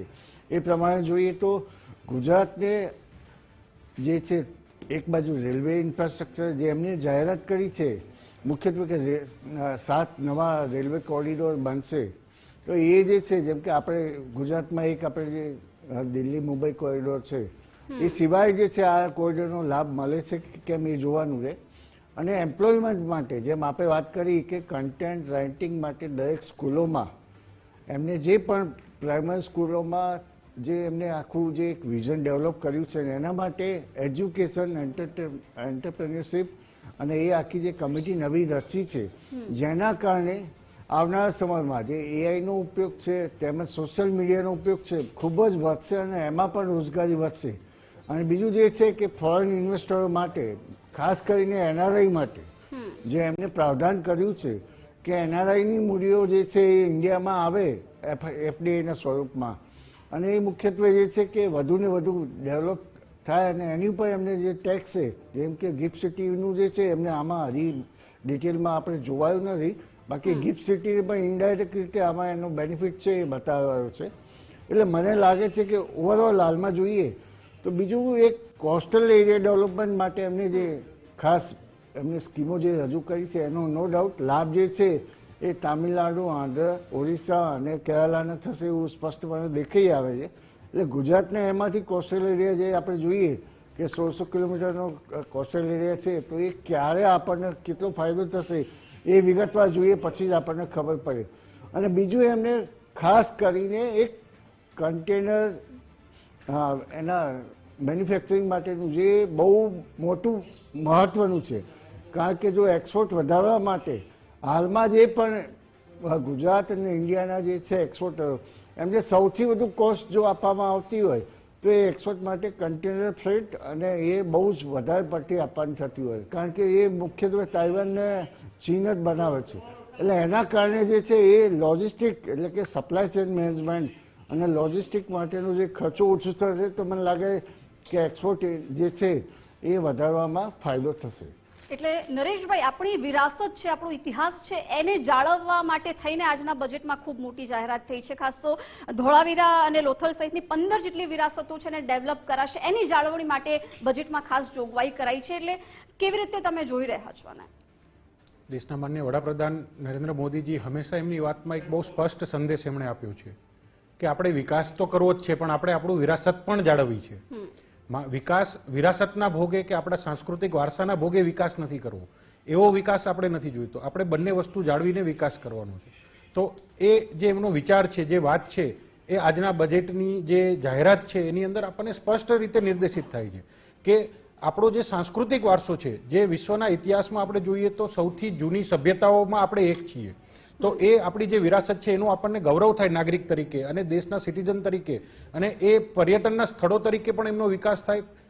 ફક્ત ભારતના લોકો નહીં પણ વિદેશમાં વસતા લોકો પણ એનો અભ્યાસ કરવા માટે, પર્યટન માટે દેશની અંદર આવે ને જેથી પર્યટન સેક્ટરનો પણ વિકાસ થાય, એના માટેની આ જે જાહેરાત કરવામાં આવી છે એ દેશનો જે આ વિરાસત છે એ હું માનું છું કે આવતા દિવસોમાં આ જે 15 જે શહેરો છે, જે સ્થળો છે જેનો વિકાસ કરવાનો છે, એ આવતા દિવસોમાં ટુરિઝમ માટે ખૂબ મોટી ઓપોર્ચ્યુનિટી, એક નવું આયામ જે કહેવાય એ ઓપન કરશે. બિલકુલ રાજેશ્વરીબેન, એમ્પ્લોયમેન્ટની આપણે વાત કરીએ તો નાનામાં નાનો વેપારી છે એ વધારે પોતે અપગ્રેડ થઈ શકે, રોજગારી મળી શકે, બેરોજગાર લોકો છે એમને પણ રોજગારી મળે એવી નવી તકો ખુલશે જે બજેટમાં અલગ અલગ જાહેરાતો થઈ છે એમને લઈને. તો કેવી રીતે એમ્પ્લોયમેન્ટને લઈને આ બજેટને આપ જોઈ રહ્યા છો? એમ્પ્લોયમેન્ટની વાત કરીએ અને અપસ્કિલિંગની વાત ન કરીએ તો રોજગાર ક્ષેત્રમાં જે આપણું એમ છે કે ઉદ્દેશ્ય છે એ અચીવ આપણે ન કરી શકીએ. તો એને ધ્યાનમાં રાખીને સ્કિલ આપણે ડેવલપ કરી શકીએ અને એ સ્કિલ ડેવલપમેન્ટ દ્વારા આપણા જે નાગરિકો છે તેમને પૂરતી રોજગારની તકો મળી રહે અને ઇન્ડસ્ટ્રીઝ તેમને એબ્ઝોર્બ કરી શકે, તે માટેની ફાળવણીમાં એક આપણે જોયું આજની જોગવાઈઓમાં કૌશલ્ય વિકાસ, સ્કિલ ડેવલપમેન્ટ થકી જે આપણા 5 નવા નેશનલ સેન્ટર્સ આવવાના છે જે એક્સલન્સ સ્થાપવામાં મદદ કરશે. તેના દ્વારા મેન્યુફેક્ચરિંગ હોય, ફૂટવેર હોય કે લેધર સેક્ટર હોય, તેમાં 22 લાખ લોકોને રોજગારી મળી રહે તે માટેની જોગવાઈઓ કરવામાં આવી છે. બિલકુલ બિપિનભાઈ, ખાસ તો લઘુ ઉદ્યોગો માટે 7,000 કરોડ અને એમએસએમઈ માટે 10,000 કરોડની જોગવાઈ કરી છે. એટલે એમએસએમઈ સેક્ટરને કેવી રીતે વેગ મળશે, કેવી રીતે આપણે જોઈ શકીએ આને? મુખ્યત્વે આપને એક ઉદાહરણ આપું કે જે ટ્રમ્પ સાહેબની જે એમની ટેરિફની નીતિઓને કારણે જે ભારતને આર્થિક નુકસાન જે થયું છે એમાં મુખ્યત્વે એક કે બીજી રીતે સપોર્ટ માટે એમએસએમઈના આમાં જે છે બહુ જ, એટલે કે એમાં ઇન્ટરેસ્ટ સબમિશન હોય કે એમને ક્રેડિટ માટેનું જે છે અને એના માટે એમને જરૂરી જે પણ જે એમને સબસિડી છે એ ત્રણેય વસ્તુઓ જે છે એ આ બજેટમાં એમને ઇન્ડિકેટ કરવામાં આવ્યું છે. એટલે એના કારણે જે છે કે એ બીજા દેશમાં હરીફાઈ નહોતા કરી શકવાના, એ જે છે હરીફાઈ કરવા માટેનું જે એમને આપણે કહીએ કે એમને પોષણ જે છે એમએસએમઈને એ મળી રહ્યું. એટલે એના કારણે જે છે કે બીજા દેશોમાં જે એક્સપોર્ટ આપણે ઘટ્યું હતું એ એક્સપોર્ટ ઘટ્યું એના સામે આ જે છે એક એને પોષણ તરીકે આપણે જોઈ શકાય. અને બીજી બાજુ જોઈએ કે ટેક્સટાઇલ ઇન્ડસ્ટ્રીઝ જે સૌથી મોટો જે આમાં જે ટ્રમ્પની પોલિસીની કારણે જે છે અસર થઈ હતી એની સામે કેન્દ્ર સરકારે ખૂબ જ મોટા પગલાં ટેક્સટાઇલ માટે, લેધર ઇન્ડસ્ટ્રીઝ માટે, પછી જે બેટરી ઇન્ડસ્ટ્રીઝ માટે, ઇવી અને જે છે કે ચિપ્સ માટે અને બીજા સેમિકન્ડક્ટર માટે, કે જેના કારણે આવનારા સમયમાં જે આપણે ડિપેન્ડન્સી જે જોવા મળતી હતી એ ડિપેન્ડન્સી હવે ધીમે ધીમે આપણે ઓછી, એટલે બહારના દેશો પર ઓછી થશે એવું સ્પષ્ટપણે એમનું જે વિઝન છે કે 2047 સુધીમાં આપણે ટોટલી ડિપેન્ડ થઈએ, ટોટલી જે છે આપણે સ્વનિર્ભર થઈએ, આત્મનિર્ભર, એ દિશામાં મને લાગે છે કે એનું પહેલું પગલું કહેવાય. જી, એટલે નરેશભાઈ, પ્રધાનમંત્રી હંમેશા પોતાના કોઈ પણ ભાષણમાં આત્મનિર્ભર શબ્દનો હંમેશા ઉપયોગ કરે છે. આત્મનિર્ભર ભારત બનાવવા માટે થઈને અલગથી 2000 કરોડની જોગવાઈ કરાઈ છે. જ્યાં સુધી હેન્ડલૂમ વસ્તુઓનું છે, મેડ ઇન ઇન્ડિયાને પણ આપણે વધારે ને વધારે વેગ મળે માટે પ્રધાનમંત્રી વાત કરતા હોય છે. તો મહાત્મા ગાંધી હેન્ડલૂમ યોજના શરૂ કરવાની પણ આજના બજેટમાં ખાસ વાત કરાઈ છે.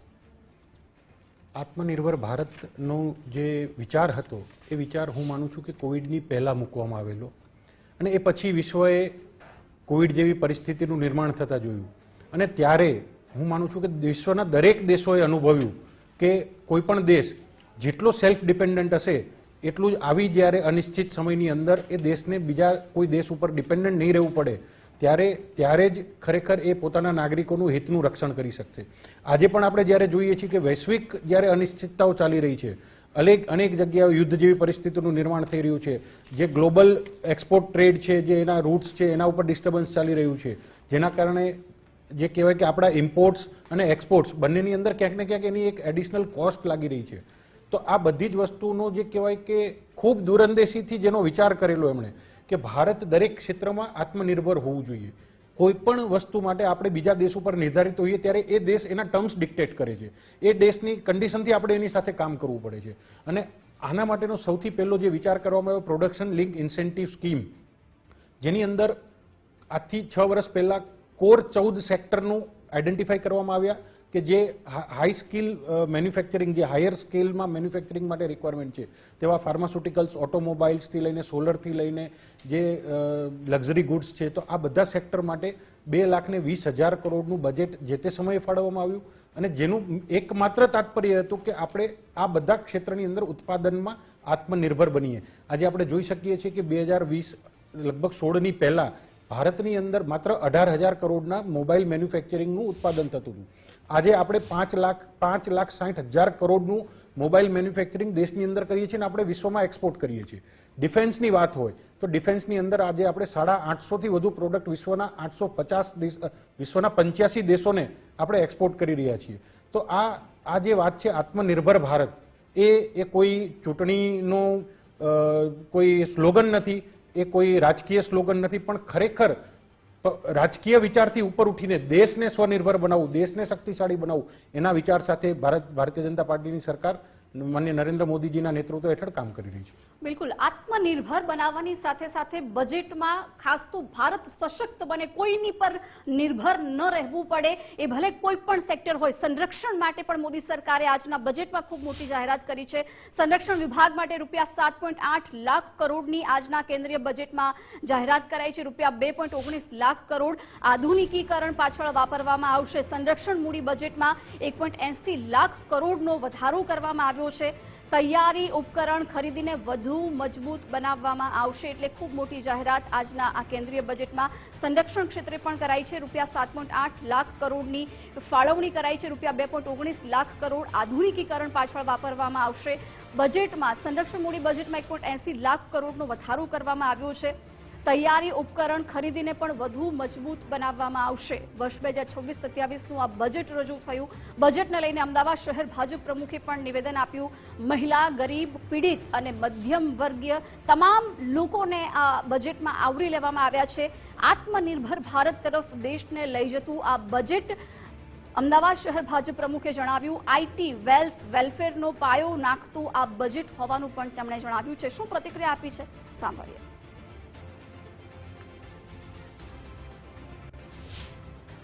બજેટ ગામ, ગરીબ, કિસાન, ખેડૂત, દલિત, શોષિત, વંચિત, પીડિત, યુવા, મધ્યમ વર્ગ, મહિલા, આ તમામની આશા અને આકાંક્ષાઓ પૂરું કરનારું બજેટ છે. આ બજેટ એ સરકાર જે રિફોર્મના માધ્યમથી પરફોર્મ અને પરફોર્મના માધ્યમથી ટ્રાન્સફોર્મ આ નીતિ અખત્યાર કરી છે અને વેગ આપનારું બજેટ છે. આ બજેટ એ દેશનો યુવાન એ જોબ સિકરમાંથી જોબ ગીવર કેવી રીતે બને એને પ્રાધાન્યતા આપનારું બજેટ છે. વોકલ ફોર લોકલ અને લોકલ ફોર ગ્લોબલ આ મંત્રને સાર્થક કરીને આત્મનિર્ભર ભારત તરફ આપણો દેશ કેવી રીતે જાય એ પ્રકારનું આ બજેટ છે. તો કેન્દ્રીય બજેટ રજૂ થયું વર્ષ 2026-27 માટેનું અને પ્રતિક્રિયાઓ અત્યારે સામે આવી રહી છે. ઘણા બધા વર્ગ કે જેને માટે આ બજેટમાં જાહેરાત થઈ છે એ આ બજેટને આવકારી પણ રહ્યા છે, કારણ કે જેમ જામનગરની આપણે વાત કરીએ તો WHO ના સેન્ટરને અપગ્રેડ અહીં કરવામાં આવશે અને કેન્દ્રીય બજેટમાં જ્યારે જામનગર માટે આ જાહેરાત થઈ છે ત્યારે ખુશીની લાગણી જામનગર વાસીઓમાં પણ જોવા મળી રહી છે. આપણી સાથે ગેસ્ટ પેનલમાં કોંગ્રેસ નેતા હિરેન બેંકર પણ જોડાઈ ગયા છે. હિરેનભાઈ, ખૂબ ખૂબ સ્વાગત છે આપનું આજની આ ચર્ચામાં. ખાસ તો અમે અત્યાર સુધી તમે નહોતા આવ્યા એ પહેલા આ બજેટને લઈને ચર્ચા કરી રહ્યા છીએ. તમે કેવી રીતે આ બજેટને જોઈ રહ્યા છો, કેમ કે તમારી પાસે વિપક્ષ તરીકે તમે કેવી રીતે આ બજેટને જોઈ રહ્યા છો? શું બધું જ આવરી લેવામાં આવ્યું છે કે કંઈક કચાશ રહી છે? વિપક્ષ એટલે લોકોનો અવાજ કહેવાય. લોકો કેવું વિચારે છે, લોકોને શું જોઈએ છે, એ વાતને રજૂ કરવાની જવાબદારી વિપક્ષ તરીકે અમારી હોય. છેલ્લા 10 વર્ષમાં જે પ્રકારે આશા અપેક્ષા હોય એ જ પ્રકારનું અત્યારે પણ દેખાય છે. આંકડાઓની માયાજાળ અને અપેક્ષાઓની અપૂર્તિ એ સ્પષ્ટ રીતે આપણને આમાં દેખાઈ રહ્યું છે. કોમન મેનને કશું જ આમાં મળવા પાત્ર દેખાતું નથી. સીધી રીતે અલગ અલગ રીતે વાતો કરવાની, પણ અંતે તમારા અને મારા હાથમાં કશું આવતું નથી. અને એ એમ કહેવાય નંબર નેવર લાઈઝ, આંકડાઓ કદી ખોટું બોલતા નથી. સરકારની જે નીતિ રીતિ રહી છે અત્યાર સુધીમાં આટલા વર્ષોમાં એ સ્પષ્ટ દર્શાવે છે કે સરકાર માત્ર ઉદ્યોગપતિઓના થોડા ઘણા લોકો માટે જ કામ કરતી એવું દેખાય છે. હમણાં વાત કરીએ એમ્પ્લોયમેન્ટની વાત કરવામાં આવી કે સરકારે કરેલા કામગીરી કરવા વાત કરે. સરકારની જે કામગીરી છે એ સ્પષ્ટ દેખાડે છે કે છેલ્લા આટલા વર્ષોમાં સ્કિલ ઇન્ડિયાનો પોતાનો રિપોર્ટ એવું કહે છે કે સરકાર જે એમ્પ્લોયમેન્ટ હોવું જોઈએ એમાં દર બીજો વ્યક્તિ એ અનએમ્પ્લોય છે. એટલે આજે એમ કહેવામાં આવતું હતું, જે વાયદા કરવામાં આવતા હતા કે 2 કરોડ રોજગાર આપીશું તમને, એ બેરોજગાર તો વાત બહુ દૂરની વાત રહી. પણ સ્કિલ આજે જે ખરેખર મળવું જોઈએ એ સ્કિલ ઇન્ડિયા ફેલ થયું છે, મેક ઇન ઇન્ડિયા ફેલ થયું છે, પોલ્યુશન કંટ્રોલ ફેલ થયું છે, ઇન્ફ્લેશન ફેલ થયું છે, સ્વચ્છ ભારત ફેલ થયું છે, નમામિ ગંગે ફેલ થયું છે, 2 કરોડ રોજગારી ફેલ થયું છે, 15 લાખ તમારા ખાતામાં પણ ફેલ થયું છે, ડિમોનેટાઇઝેશન ફેલ થયું છે. આવી ઘણી બધી વસ્તુમાં જે સરકાર બહુ મોટે ઉછપાળે વાતો કરતી હતી એ આજે આખી વસ્તુમાં ક્યાંય જોવા મળતી નથી. આપણે બહુ પાછળ ના જઈએ, હમણાં જ એટલે ગયા વર્ષની વાત કરીએ. આ ગયા વર્ષના 12 મુખ્ય જાહેરાતો છે. જેમ અત્યારે બધી બહુ સારી સારી વાતો કરવામાં આવે કે વિઝનનું છે, 2047ના વિઝનની વાત છે, વિકસિત ભારતનું છે, એવી ગયા વર્ષે પણ વાત કરવામાં આવી હતી કે શું શું એમાં હેડલાઇન બહુ સારી બની હતી કે ઈવી સસ્તા થશે. આજે એવી કોઈ સસ્તા થયા નથી. એમાં બહુ સરસ લખાયું હતું કોન્ટ્રાક્ટ પર કામ કરતા ગીગ વર્કર્સને સુવિધાઓ મળશે. બેન, તમારા માધ્યમથી હું રજૂ કરવા માંગુ છું કે જે પ્રકારે ગીગ વર્કર્સ જે 2023-24માં કોંગ્રેસ પક્ષ દ્વારા જે આદરણીય રાહુલ ગાંધી જે યાત્રા કરી, ભારત જોડો યાત્રા, એ દરમિયાન આખો એક બહુ મોટો અવાજ નીકળ્યો હતો કે સામાજિક સુરક્ષા આજે ભારતમાં ખતમ થઈ ગઈ છે. જે ઓલ્ડ પેન્શન સ્કીમ કોંગ્રેસ પક્ષ લાવી હતી, જે સામાજિક સુરક્ષા માટેની સ્કીમ હતી, એ અત્યારે હાલમાં ક્યાંય જોવા મળતી નથી. ન્યૂ પેન્શન સ્કીમ લાવી જે લોકોએ નકારી કાઢી અને પછી બહુ ગલ્લા તલ્લા કરવામાં આવે, આજે પણ એ ઓલ્ડ પેન્શન સ્કીમમાં લાગુ થઈ નથી. ગીગ વર્કર્સ માટે બહુ વાત કરવામાં આવી અને એ વખતે રાહુલ ગાંધીએ કીધું કે આ લોકોને પણ સ્વરોજગારીની વાત હોવી જોઈએ, સુરક્ષાની વાત હોવી જોઈએ. એ પછી 2025ના બજેટમાં સરકાર એવું લઈને આવી કે ગીગ વર્કર્સ માટે અમે ઓળખપત્ર લાવીશું. આજે ડિસેમ્બર મહિનામાં લોકસભામાં સરકાર આંકડો આપે છે કે ગીગ વર્કર્સ માટે અમે એમના ઓળખપત્રની કામગીરી કરી છે અને 77 લાખ જેટલા આજે ભારતમાં ગીગ વર્કર્સો છે, એમાંથી માત્ર 5.09 લાખ એટલે સાવ નજીવા લોકોને એમને ઓળખપત્ર આપ્યું છે. લાભ આપવાની વાત તો બહુ દૂરની વાત રહી. એટલે સરકાર જે કહેતી હોય છે અને જે કરતી હોય છે એમાં જમીન આસમાનનો ફરક છે. તમે જેમ કીધું અત્યારે હાલમાં સરકાર 12 લાખ કરોડ જેટલું કેપિટલ ઇન્વેસ્ટમેન્ટ કરવા જઈ રહી છે. એટલે સરકારને માત્ર ઉદ્યોગપતિઓમાં રસ છે. જે ખરેખર ધરાતલ પર કામ કરતા લોકો હોય, તમે ને હું હોવ, મધ્યમ વર્ગ હોય, એને જે કંઈક મળવું જોઈએ એ મળવા પાત્ર નથી. આંકડા એવું કહે છે કે સરકારે જે પ્રકારે છેલ્લા 5 વર્ષનો આંકડો જોઈએ તો ભારતમાં 24 કરોડ પરિવાર લોકો એ 4.8 લાખની લોનના હપ્તા ભરી રહ્યા છે. હવે તમે વિચારો, આ આંકડો છેલ્લા 2 વર્ષમાં 40% વધ્યો છે. એટલે જ્યારે તમારી પાસે આવક ના હોય, જ્યારે તમારી પાસે ઇન્કમ ના હોય, ત્યારે તમારે લોન લેવાની જરૂર પડે. અને આ જ પ્રકારની વાત તમે જુઓ, આમાં બહુ એક સરસ વાત કરવામાં આવી હતી. આ બધા આ પુરાવા છે, બોલતા પુરાવા. એમાં બહુ સ્પષ્ટ લખ્યું છે કે સોના ચાંદીના દાગીના પર આયાત સસ્તી કરવામાં આવશે, 25% લઈને 20% કરી દેવામાં આવી. અને એનો ફાયદો શું લખ્યો છે? ફાયદો લખ્યો એવું છે કે જેના કારણે ઘરેલું આપણી સોના ચાંદીની કિંમતો ઘટશે. અત્યારે આપણો આંકડા આપણી સામે જ છે કે સોનું ચાંદુ કેટલું આસમાને પહોંચી ગયું છે, આપણે સામાન્ય માણસો વિચારી જ ન શકે. અને આ એ જ લોકો છે જેવું કહેતા હતા કે કોંગ્રેસ સરકારમાં આવશે તો તમારું મંગળસૂત્ર લઈ જશે, એટલે આ બધી ભ્રામક વાતો જોવા મળે. ધરાતલ પર જ્યારે જોઈએ તો આજે ખરેખર મધ્યમ વર્ગને જીવવું મુશ્કેલ થઈ ગયું છે. હેલ્થ, આરોગ્ય, એમ્પ્લોયબિલિટી, આમ કેવું તો આ બધી વસ્તુમાં સરકારની કોઈ જ ના પરફોર્મન્સ છે, ના એમનું રિફોર્મ્સ છે, ના ટ્રાન્સફોર્મન્સ છે, ના વિઝન છે, ના નીતિ છે, ના નિયત છે. અને આ બધા આંકડા દર્શાવે છે. આ મારા પોતાના આંકડા, સરકારે પોતે આપેલા આંકડા છે. એટલે આ બધી વાત હું ફરી આંકડામાં કહીશ, પણ સરકાર પોતાના આ બધી બજેટમાં તમને ને મને કશું મળ્યું નથી. જી, એટલે નરેશભાઈ, સામાન્ય નાગરિકને સ્પર્શતું આ બજેટ નથી એવું કહી રહ્યા છે. વાત આંકડાઓના માયાજાળની છે. સીધી રીતે કોઈ ફાયદો અથવા જમીની સ્તર પર આનું અમલીકરણ નથી થતું. મારા જે સાથી પેનલિસ્ટ છે તેમના માટે હું માત્ર એટલું કહીશ કે જેને અંધકારને જ સત્ય માની લીધું છે તેને અજવાળું બતાડી તો કંઈ ફાયદો નથી. જ્યારે આંકડાકીય માહિતીની વાત છે તો હું પણ અમુક આંકડા આપના માધ્યમથી પ્રેક્ષક મિત્રોને રજૂ કરવા માંગીશ. પ્રધાનમંત્રી આવાસ યોજનાની વાત હોય તો 4 કરોડ પરિવાર જેને 2,67,000ની સબસિડી મળી હોય, ફર્સ્ટ હોમ બાયર હોય અને એ સબસિડીની રકમ પૂરેપૂરી એના ખાતામાં ડાયરેક્ટલી જમા થઈ હોય, 1 પણ રૂપિયાના લીકેજ વગર. આ દેશની અંદર આ કલ્પના કરવી એક સમયે એટલા માટે અશક્ય હતી કે ત્યારે પૂર્વ પ્રધાનમંત્રી રાજીવ ગાંધીજીએ લખતર તાલુકાની અંદર સુરેન્દ્રનગરમાં એમના એક સ્પીચમાં એવું કીધેલું કે અમે ઉપરથી 1 રૂપિયો મોકલી છે ને અહીંયા તમારા સુધી 15 પૈસા પહોંચે છે. જ્યારે અત્યારે ટેકનોલોજીના માધ્યમથી અને એક સુચારુ વ્યવસ્થાના માધ્યમથી આપણે 2,67,000 રૂપિયા એક બેનિફિશિયરીને ખાતામાં મોકલીએ છીએ અને પૂરેપૂરા 2,67,000 એના ખાતામાં જમા થાય છે. આજે આપણે 12 કરોડ સીમાંત ખેડૂતની વાત કરીએ તો આજ દિન સુધી કિસાન સન્માન નિધિના માધ્યમથી 3,60,000 કરોડ રૂપિયા કિસાનોના ખાતામાં, જે 2 હેક્ટરથી ઓછી જમીન ધરાવે છે એવા સીમાંત ખેડૂતને વર્ષે 6,000 રૂપિયાના એનું કિસાન સન્માન નિધિના સ્વરૂપે ડાયરેક્ટ બેનિફિટ ટ્રાન્સફરના માધ્યમથી સીધા એના ખાતામાં જમા મળ્યા છે. આ આંકડા બોલે છે. હજુ એક આંકડો આપને રજૂ કરીશ. કેન્દ્ર સરકારની 350થી વધુ યોજનાઓના વિવિધ લાભાર્થીઓ જેને 38 લાખ કરોડ રૂપિયાની સહાય વિવિધ યોજનાઓ હેઠળ 350 યોજનાઓને આજે ડીબીટીના માધ્યમથી જોડીને ડાયરેક્ટ બેનિફિશિયરીના ખાતાની અંદર એ રકમ જમા કરવામાં આવે છે. તો આ આંકડાની વાત છે, આમાં કોઈ માયાજાળની વાત નથી. આ બેનિફિશિયરીના એકાઉન્ટમાં પ્રજાને ખબર છે, પ્રજાને બેનિફિટ મળે છે, લોકોને વિશ્વાસ છે અને એના માટે તેને ક્યાંય જવું નથી પડતું. આજે હેલ્થકેરની વાત હોય તો વિશ્વની સૌથી મોટી હેલ્થકેર યોજના 55 કરોડ લાભાર્થીઓને 5 લાખ સુધીનું વીમા કવચ અને કોઈ પણ પ્રાઇવેટ હોસ્પિટલમાં એ આયુષ્યમાન ભારતનું કાર્ડ લઈને જાય તો એને 5 લાખ સુધીની સારવાર મફત મળે. એ યોજના આંકડાકીય માહિતીની વાત કરું છું. 10,000થી વધુ પ્રધાનમંત્રી જન ઔષધિ કેન્દ્ર દ્વારા હજારો જેનેરિક દવાઓ જે 20થી 30% બજારમાં જે મળતી દવાઓ છે એના કરતા 10-20% દરે એ દવાઓથી કરોડો લોકોના જીવનમાં જીવન જરૂરી દવાઓ એના માધ્યમથી એને પ્રોવાઈડ કરવામાં આવી છે. આ આંકડાની વાત છે. અને એક્સપોર્ટ્સની વાત કરીએ, એમએસએમઈની વાત કરીએ, રેલવે ઇન્ફ્રાસ્ટ્રક્ચરની વાત કરીએ, માત્ર 40% રેલવે ઇન્ફ્રાસ્ટ્રક્ચરનું ઇલેક્ટ્રિફિકેશન થયું તો અત્યારે 95% રેલવે આપણે ઇન્ફ્રાસ્ટ્રક્ચર કરી શક્યા છીએ. દેશની અંદર મેડિકલ કોલેજ, જે મેડિકલ સુવિધાઓની વાત હતી, 350 મેડિકલ કોલેજથી આપણે અત્યારે 700થી વધુ મેડિકલ કોલેજીસ સુધી પહોંચી શક્યા છીએ. મેડિકલ સીટ્સની વાત કરીએ તો ડબલથી વધુ આપણે એની અંદર વધારો કર્યો છે. પીજી મેડિકલ જે કહેવાય એની સીટ્સમાં પણ ડબલથી વધારે આપણે વધારો કર્યો છે.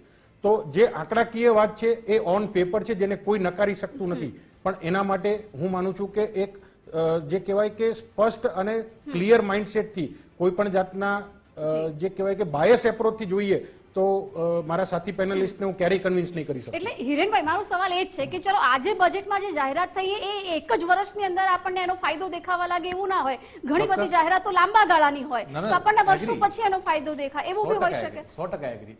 એમને આવાસની વાત કરી, ઘણી બધી વાત કરી. તમે આવાસ ઉદાહરણને ખાલી 2 વાત કરું તમને. એમને કીધું કે બહુ સરસ રીતે થઈ રહ્યું છે. અહીંયા નજીકમાં જ આપણે અમદાવાદની વાત કરીએ, બહુ દૂર ના જઈએ. અમદાવાદ વટવામાં કેન્દ્ર સરકારના અને રાજ્ય સરકારના ભાગથી આવાસ યોજના બનાવવામાં આવી. 200 કરોડનો પ્રોજેક્ટ બેન. એક પણ લાભાર્થીને ફાળવવામાં ના આવ્યું, આખું ધરાશાયી કરી દેવામાં આવ્યું બેન. 200 કરોડથી વધારાનો પ્રોજેક્ટ. અમદાવાદની વાત કરું છું. એ જ અમદાવાદની વાત કરીએ, વાડજમાં જે પ્રકારની આવાસ યોજનાની વાત છે, ભાજપનો જે કાર્યકર્તા તેમાં કેટલા પ્રમાણમાં રૂપિયા લઈને કરતો હતો એ આપણે સૌ પત્રકારો મિત્રોએ જોયું છે. એટલે આવાસ યોજનામાં કેટલા મોટા ગોટાળા ભ્રષ્ટાચાર ચાલે છે બધાને ખબર છે. એમને બહુ સરસ વાત કિસાન સન્માન નિધિની વાત કરી. 2022નું વર્ષ એ બહુ સુવર્ણ વર્ષ હતું, જેમાં એવું કહેવામાં આવ્યું હતું કે ભાઈ 2022 સુધી બધા જ જે ખેડૂતો છે એમની આવક ડબલ કરી દઈશું. આજે 26 થઈ, આવક ડબલ થઈ તો ખબર નહીં, એમનો ખર્ચ ડબલ થઈ ગયો એટલી તો મને ખબર છે. એટલે આ બધું કહેવું અને ખરેખર કરવું વસ્તુ અલગ છે. બહુ એમને વાત કરી સરસ કે આયાત નિર્યાત બહુ સરસ બધું થઈ ગયું છે અને બહુ સરસ આપણે ઇકોનોમી ચાલી રહી છે. ઇકોનોમીની વાત જ્યારે આવે ને ત્યારે મને બહુ એવું થાય કે આ મારા હાથમાં ડોલર છે, જે છેલ્લા હું 3 બજેટથી હું જોડે લઈને ફરું છું. 3 વર્ષ પહેલાં જ્યારે ગયો હતો ત્યારે 7,000 રૂપિયા મને મળતા હતા. આજે આ જ ડોલર હું ગયા વર્ષે લઈને આવ્યો ત્યારે 8,000 રૂપિયા હતા. આજે આ જ મને આ વટાવવા જવું મને 9,200 રૂપિયા મળશે. આ મારા ભારતની મૂલ્ય જે રૂપીઝની મૂલ્યની વાત કહેવાય એનું પરફોર્મન્સ દેખાડે છે. આખા એશિયા ખંડમાં બહુ દુઃખ સાથે મને કહેવું પડે કે આખા એશિયા ખંડમાં સૌથી ખરાબ પરફોર્મ કરતી કોઈ કરન્સી હોય એ આજનો રૂપિયો છે. અને કોના કાર્યકાળમાં? આ ભારતીય જનતા પાર્ટીની ભ્રષ્ટ સરકારના કાર્યકાળમાં એટલી તેજીથી નીચે પડી રહી છે કે કોઈ પ્રધાનમંત્રી આટલી ખરાબ રીતે પરફોર્મ નથી કરી શક્યો. એફડીઆઈની વાત કરીએ, જે આ કેમ થાય, આ આપણો રૂપિયો કેમ નબળો પડે? તો એફડીઆઈ આવતું ના હોય, આયાત થતું ના હોય. એફડીઆઈના આંકડા ખાલી બહુ દૂર ન જઈએ, આપણે 2025ના 10 મહિનાના આંકડા જોઈએ. વી આર ડીલિંગ ઇન નેગેટિવમાં. આપણે એફડીઆઈ નેગેટિવમાં ચાલી રહ્યું છે. આવું નથી કહેતો, આ આરબીઆઈના આંકડા કહે છે કે આપણું જે એફડીઆઈ જે આવવું જોઈએ એ નેટ એફડીઆઈ એ નેગેટિવમાં છે. તમારી પાસે ભારતમાં ઇન્વેસ્ટમેન્ટ નથી આવી રહ્યું. આ હું નથી કહેતો, આરબીઆઈ કહી છે. અને એના પછી આપણો રૂપિયો જે પ્રમાણે જે નીચે પાડી રહ્યો છે એ અવમૂલ્યન દર્શાવે છે કે સરકારની આ નીતિના કારણે ભારતની ઇકોનોમી કઈ દિશામાં જઈ રહી છે. આપણે 4 ટ્રિલિયન 5 ટ્રિલિયન ઇકોનોમી તો આપણે બનવાની જ છે. આપણી જે પ્રમાણેની વસ્તી છે એ પ્રમાણે આપણી ઇન્ડિયન ઇકોનોમી એ આગળ વધવાની જ છે. પણ પર કેપિટા ઇન્કમ કેટલી વધી આપણી એ કોઈ નહીં બોલે. આપણી જે બહુ સરસ વાત કરું બેન, આખા ભારતમાં જે પ્રકારનો રાજકીય ઇતિહાસ રહ્યો છે, આ એકમાત્ર પ્રધાનમંત્રી એવા છે જે પાછળના બધા જ પ્રધાનમંત્રીઓ પાછળ મૂકી દીધા. 2014માં ભારતનું દેવું 55 લાખ કરોડ હતું. આ એક પ્રધાનમંત્રીએ કદી ના કર્યું, કરી બતાવ્યું કે માત્ર 10 વર્ષમાં 150 લાખ કરોડ દેવું કરી નાખ્યું. આજે ભારતમાં જન્મતું બાળક એ સીધું 1 લાખ રૂપિયાના દેવા સાથે જન્મી રહ્યું છે. અને આટલી બધી સીધી આ આંકડા મારા છે જ નહીં, આ ભારત સરકારના આંકડા છે. અને સરકાર આ પ્રકારની ઇકોનોમી જે દેખીતી રીતે રૂપિયો ધડ કરતો નીચે આવે, તમારી પાસે બચતના નામે તમે લોન લઈને કમાઈ રહ્યા છો. કોરોના કાળમાં 1200 કરોડ રૂપિયાનું સોનું એ ગુજરાતે ખાલી દેવું મૂક્યું છે. આપણે જે આ રિપોર્ટો વાંચીએ જ્યારે ત્યારે પણ ખબર પડે કે ઇકોનોમીની કેટલી બદતર હાલત છે. અને પછી આપણે એમ કહીએ કે અમે આટલા, અને ડીબીટીની વાત કરીએ, ડાયરેક્ટ બેનિફિટ ફંડ ટ્રાન્સફરમાં CAG નો રિપોર્ટ એવું કહે છે કે 88,000 કરોડ ક્યાં છે ત્યારે કોઈને ખબર જ નથી. એ કયા ખાતા ધારકો તે ખબર નથી આજ સુધી. એટલે સરકાર કેટલી મસ્ત રીતે કામ કરે. આપણે બહુ જોયું છે, કાગળ પર કામ ચાલતી હતી સરકાર. કાગળ પર પાણીની ટાંકી બને, કાગળમાં બધું લખવામાં આવે. હવે તો ટાંકી પણ એવી બને કે જેમાં પાણી નાખો તો કાગળની જેમ ધરધર નીચે આવી જાય. એટલે સરકારનો વિકાસ બધાએ જોયો છે, કેવો સરસ છે. અંતે તમારા ને મારા માટે શું મળ્યું છે? ના આર્થિક રોજગારી બાબતે કોઈ બાબત છે, એજ્યુકેશનમાં બાબતે કોઈ વસ્તુ નથી, મેડિકલ બાબતે કશું નથી. મેડિકલમાં જે સારી સ્કીમ હતી, જેને આપણે આયુષ્યમાન કહેવાય, ખૂબ સારી સ્કીમ, અમે ઘણા વખતે એને બિરદાવીએ કે સારી સ્કીમ છે. એનું ભ્રષ્ટાચારનું ખ્યાતિનું મોડલ આપણે જોયું છે. આ ખ્યાતિ મોડલ કેટલું સરસ અહીંયા કામ કરતું હતું. આવું ઘણી બધી જગ્યાએ કામ કરે છે. લૂપોલ્સ હોય, પણ લૂપોલ્સની જગ્યાએ માત્ર એને જ આપણે પોલિસી બનીને કામ કરતા હોઈએ એ ન ચાલે બેન. તમારા અને મારા હાથમાં આજે પણ રૂપિયો નથી આવતો. આજે પણ સરકાર માત્ર રૂપિયા ટેક્સ બાબતે ઉઘરાવવાની વાત કરે છે. ગયા વખતે બહુ મોટી જાહેરાત કરવામાં આવી કે જીએસટી આપણે ઘટાડીશું. જીએસટી ઘટાડ્યો, પણ ભાવ ક્યાંય ઘટ્યા નહીં બેન. ભાવ ઘટવાની વાત તો અમે પૂછવા આજે માર્કેટમાં કઈ વસ્તુનો ભાવ ઘટ્યો? ના દૂધનો ભાવ ઘટ્યો, ના તેલનો ભાવ ઘટ્યો. તેલ તો હમણાં 80 રૂપિયાનો ભાવ વધી ગયો. એટલે સરકાર જે પ્રમાણે વાત કરે છે કે એમાં ના રાધણ ગેસની વાત આવે, ના તેલની વાત આવે, ના દૂધની વાત આવે, ના પેન્સિલની વાત આવે, ના રબરની વાત આવે. તમારું કઈ વસ્તુ તમે આમાં સસ્તું કરી રહ્યા છો? તમે ઇન્ફ્લેશન કંટ્રોલમાં તમે ફેલ ગયા છો, તમે પોપ્યુલેશન કંટ્રોલમાં ફેલ ગયા છો, તમે પોલ્યુશન કંટ્રોલમાં ફેલ ગયા છો. આ તમામ વસ્તુમાં ફેલ છે. પછી આપણે કઈ બાબતની પીઠ થપથપાવી છે? તમારા દરેક બજેટમાં ખાલી આંકડા હોય, આંકડા ન ચાલે. આર્થિક બાબતોના નિષ્ણાત આપણી વચ્ચે બેઠા છે, એટલે બિપિનભાઈ આપની પાસેથી સમજવું છે કે આટલી બધી યોજનાઓ પાછળ કરોડો રૂપિયાની જોગવાઈ અને પછી બી સામાન્ય અને મધ્યમ વર્ગ માટે શું? જેમ હિરેનભાઈ કદાચ ભ્રષ્ટાચાર, યોજનાઓમાં ભ્રષ્ટાચાર જે નાના પાયે થતા હોય છે, એમાં જે આંકડાઓ જે છે સરકારના જ છે. એટલે એમાં હું આપને કહું કે જે અનએમ્પ્લોયમેન્ટ રેટ છે એ અત્યારે હાલમાં ઘટીને જે છે એ 4.7% થયો, જે 2024-25માં 5.2% હતો. એક નંબર. બીજો નંબર જે છે કે આવકો વિશે એમને કીધું. આવકો જે છે 2024માં જે છે એટલે કે ગ્લોબલી IMFના ડોક્યુમેન્ટ પ્રમાણે જોઈએ તો એ $2800 જેટલી પર કેપિટલ ઇન્કમ ભારતની હતી, જે વધીને અત્યારે જે છે એ $3080 થઈ છે. એટલે એ આવકો પણ વધી છે. આ IMFના ડોક્યુમેન્ટો કહે છે. એવી રીતે જે એમને કીધું કે દેવું, તો દેવું આપણે GDPની સામે જોઈએ તો એ જે છે એ જ્યારે કોરોના આવ્યો ત્યારે 67 થી 68% જેટલું હતું GDPની સામે, જે ઘટીને 50નો ટાર્ગેટ રાખ્યો છે ને અત્યારે જે છે એ 52 થી 53% રહેશે એવો અંદાજ રાખ્યો છે. બીજું રહ્યું એમને જે કીધું કે FDI ઘટ્યું છે. FDI ઘટ્યું નથી, પરંતુ જે RBIના આંકડા છે જે ઇકોનોમિક સર્વેમાં આપેલા છે એ પ્રમાણે કહું તો એમને જે 2025માં 55.8% હતું, અત્યારે જે 2026માં એટલે આજની તારીખે જે ડેટા આપ્યા છે એ પ્રમાણે $64.70 બિલિયન જે છે એ FDIનું ઇન્વેસ્ટમેન્ટ બતાવ્યું છે. બીજું જે છે કે એમને કહ્યું એક્સટર્નલ ડેટ જે છે GDPનું એ 2015માં આપણે 23.8% હતું, અત્યારે એ ઘટીને સપ્ટેમ્બર 25માં 19.2% થયું છે. એટલે ફોરેક્સ રિઝર્વ જે છે આને એટલા માટે કહું છું ગોલ્ડ ને સોનું જે બધી વાત થઈ એટલા બિલકુલ સમયનો આપણી પાસે કે અભાવ છે. ફોરેક્સ રિઝર્વ જે છે એ $341 બિલિયન એ 2015માં હતું, જે વધીને એટલે કે ડબલ જેટલું $701 બિલિયન 16 જાન્યુઆરી 2026ના અહેવાલો છે. એટલે આ જે છે. અને બીજું જે એમને કહ્યું રોજગારીનું જે છે તો હું એટલે એકમાં આપણે આયુષ્માનમાં એટલે આ વખતે જે છે કે એક મનરેગાવાળું મનરેગામાં આ વર્ષે એની એ જે સ્થિતિમાં એમને 30,000 મૂક્યા છે અને જે ઓરામજી જે છે સ્કીમ એમાં એમને 95,000 કરોડ મૂક્યા છે. એટલે ઓવરઓલ બેનું ટોટલ મારીએ તો 1,25,000 કરોડ જે છે એ ગ્રામીણ વિસ્તારોમાં રોજગારી પેદા કરવા માટે એટલે કે 125 દિવસની રોજગારી માટે 1,25,000 કરોડનું પ્રાવધાન કર્યું છે. બિલકુલ. તો કેન્દ્રીય હા ખૂબ શોર્ટમાં હિરેનભાઈ. હા, એમણે જે કીધું કે ડેપ ટુ GDP રેશિયો એ કોંગ્રેસના શાસનમાં 84.9% હતો, જે 2014 સુધી ઘટીને 67.3% આવી ગયો. આજની તારીખમાં 2026માં આજે એ રેશિયો થયો છે 81.4%. એટલે તમારે કુલ GDPના 81.4% જેટલું દેવું ભારત પર છે, જે ઘટાડીને 67 લાવી દીધું હતું 2014માં.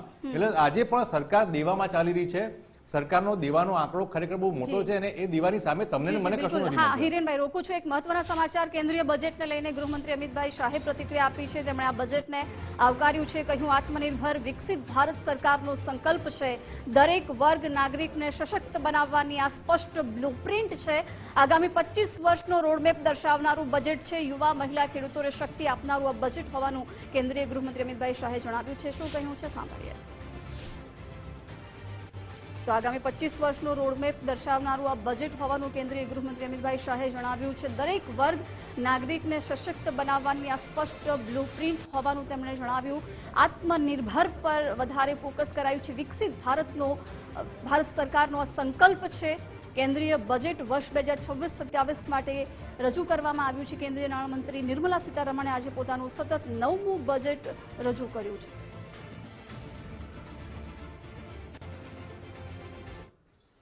તો ખરા અર્થમાં જે આજે બજેટ રજૂ થયું છે 2047 વિકસિત ભારતને લક્ષ્યાંકમાં રાખતા 25 વર્ષના વિઝન સાથેનું આ બજેટ સરકાર ગણાવી રહી છે. અલગ અલગ સેક્ટર માટે અલગ અલગ જાહેરાતો થઈ છે, પરંતુ વાસ્તવિક રીતે જમીની સ્તર પર આનું અમલીકરણ થાય અને દરેક વર્ગને સીધો ફાયદો આનાથી મળે એ પણ ખૂબ જરૂરી છે.